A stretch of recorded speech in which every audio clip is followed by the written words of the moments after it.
बुलढाणा जिल्ह्यात petrol diesel टंचाई आता हिंसक वळणावर जाताना दिसतेय।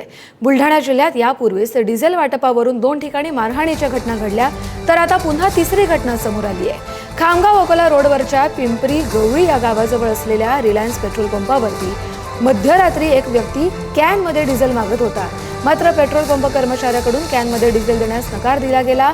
त्यानंतर या ग्राहकानं चक्क हातात तलवार आणि कोयता घेऊन दहशत निर्माण केली। बराच वेळ या नागरिकांनी पेट्रोल पंपावर गोंधळ घातल्याची घटना सीसीटीव्हीमध्ये कैद झाली आहे। या प्रकरणी खामगाव ग्रामीण पोलीस ठाण्यात तक्रार दाखल करण्यात आली आहे।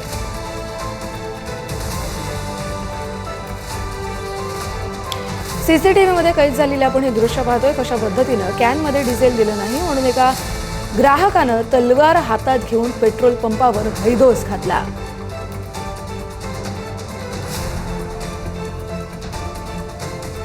तर आमदार अंबादास दानवे यांनाही डिझेल टंचाईचा फटका बसलाय। अंबादास दानवे यांचे कार चालक 3 तास रांगेत उभे होते। मध्यरात्री संभाजीनगरच्या क्रांती चौकातल्या पंपावर मोठी गर्दी होती। 4 चाकी आणि दुचाकींच्या लांबच लांब रांगा होत्या आणि या रांगेत अंबादास दानवे यांचे कार चालक देखील होते।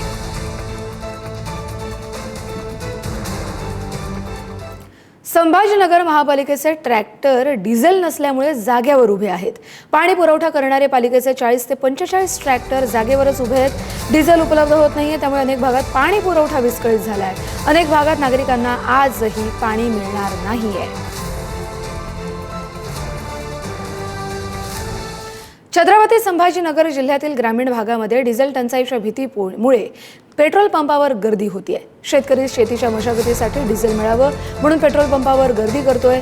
वैजापूर तालुक्यातल्या खंडाळा इथल्या एका पेट्रोल पंपावर शेतकऱ्यांना कॅनमध्ये पंप चालकांना डिझेल देण्यास नकार दिला, त्यामुळे शेतकऱ्यांनी काही काळ रास्ता रोको आंदोलन केलं। यावेळी वैजापूर शिरूर महामार्गावरती केलेल्या रास्ता रोकोमुळे वाहतूकही खोळंबली। घटनेची माहिती मिळताच वैजापूर पोलिसांनी धाव घेतली आणि पोलिसांनी शेतकरी आणि पेट्रोल पंप चालक यांच्याशी चर्चा केल्यानंतर शेतकऱ्यांना डिझेल देण्यास सुरुवात करण्यात आली। त्यानंतर काही आंदोलकांना पोलिसांनी ताब्यातही घेतलंय।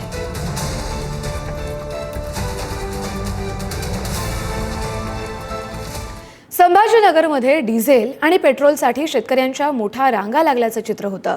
अनेक तास प्रतीक्षा करूनही शेतकऱ्यांना डिझेल उपलब्ध होत नसल्यानं संतप्त शेतकऱ्यांनी अनोख्या पद्धतीनं सरकारचा निषेध नोंदवला। ज्या पेट्रोल पंपावर शेतकरी रांगेत उभे होते त्या ठिकाणीच उपस्थितांना मेलोडी चॉकलेट वाटून प्रशासन आणि सरकारचं लक्ष वेधण्याचा प्रयत्न झाला।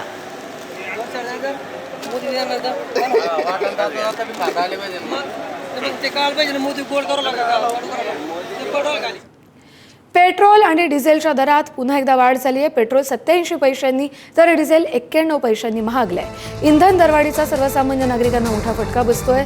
मुंबईमध्ये पेट्रोल 108 रुपयांच्या पार गेलंय तर डिझेल 95 रुपयांवरती पोहोचलंय।